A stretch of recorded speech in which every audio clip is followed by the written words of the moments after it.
What if I told you that one of the most powerful empires in human history didn't collapse because of enemies, but because it quietly destroyed its own money? No massive invasion at first, no single catastrophic event, just a slow, almost invisible process that turned wealth into worthlessness. This is the story of how the Roman Empire collapsed from the inside, and why its biggest mistake is still being repeated today. At its peak, Rome was the definition of power. Its roads connected continents. Its armies dominated nations. Its economy fueled trade from Europe to the Middle East. And at the center of that economy was trust. Trust in the system, trust in leadership, and most importantly, trust in money. The Roman currency, the denarius, was originally made of nearly pure silver. That meant something. When you held a coin, you weren't just holding money. You were holding real value. Silver had weight. It had scarcity. It had trust. And because of that, people accepted it everywhere. Merchants trusted it. Soldiers were paid with it. Taxes were collected with it. It was the backbone of the Roman economy. But then, Rome started to grow, and growth came with a cost. A very expensive cost. More land meant more soldiers. More soldiers meant higher expenses. More territory meant more infrastructure, more administration, more pressure. And then came politics. Emperors wanted power. They wanted loyalty. They wanted to keep the people happy. And one of the fastest ways to do that was money. Need to pay the army? Print more. Need to fund a war? Print more.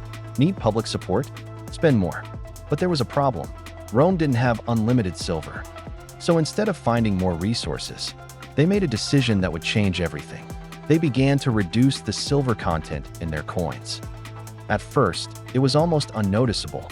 A coin that used to be 95% silver became 90%, then 80%, then 70%. The coins still looked the same. Same size, same stamp, same authority, but inside, they were losing value. This process is called debasement, and it's one of the oldest financial tricks in history. During the reign of Emperor Nero, this practice accelerated. It allowed Rome to produce more coins without increasing its silver supply. In other words, they were creating money out of thin air. And for a while, it worked. The economy kept moving. People kept spending. The illusion held. But here's the thing about economic illusions. They don't last forever. Eventually, people notice. Merchants began to realize that the coins they were receiving had less silver.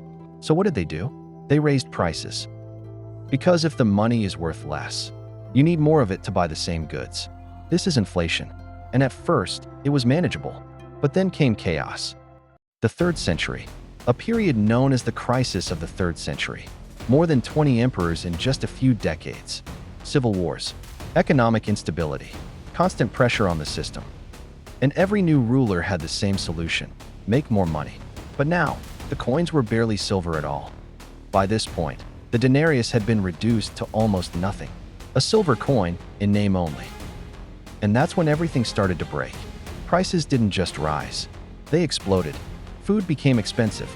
Goods became scarce. Wages couldn't keep up. People lost confidence. And once confidence is gone, money stops working. Think about that. Money only has value because we believe it does.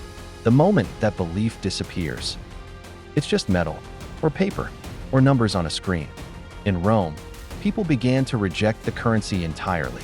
They turned back to barter, trading goods directly, wheat for oil, clothes for tools, because it felt safer than using money that was losing value every day.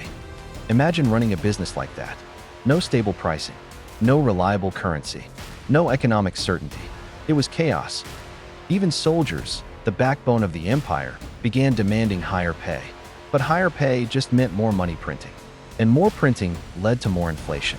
It became a vicious cycle, an economic death spiral. Emperor Diocletian tried to stop the damage. He introduced price controls. He made it illegal to charge above certain prices. Sounds like a solution, right?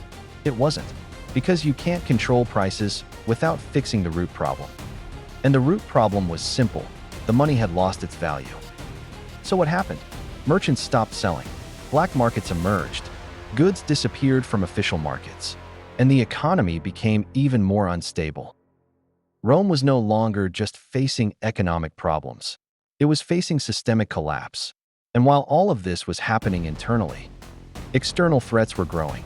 The empire was weaker, more divided, more fragile, and when the pressure finally came from the outside, Rome couldn't hold. The Western Roman Empire fell in 476 AD, but by then, the economic foundation had already been broken for decades.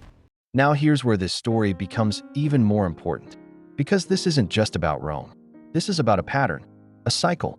Throughout history, powerful nations rise, build strong economies, and then slowly weaken their own financial systems. Not intentionally, but through short-term decisions, through pressure, through politics, through the temptation to solve problems quickly instead of sustainably. Today, we don't shave silver off coins. We don't physically debase currency the same way, but we do something very similar. We print money, digitally, at scale, and again, it works at first. It stimulates economies. It solves immediate crises. It keeps systems running. But the same principle still applies. The more money you create, without increasing real value, the less each unit becomes worth. And that leads to inflation. Now, modern economies are more complex than Rome. Central banks, global trade, advanced financial systems. But human behavior hasn't changed. The temptation to overspend, the pressure to maintain power, the desire to avoid short-term pain, all of it is still there, which is why this story matters. Because it reminds us of something fundamental. Money is not just currency, it's trust.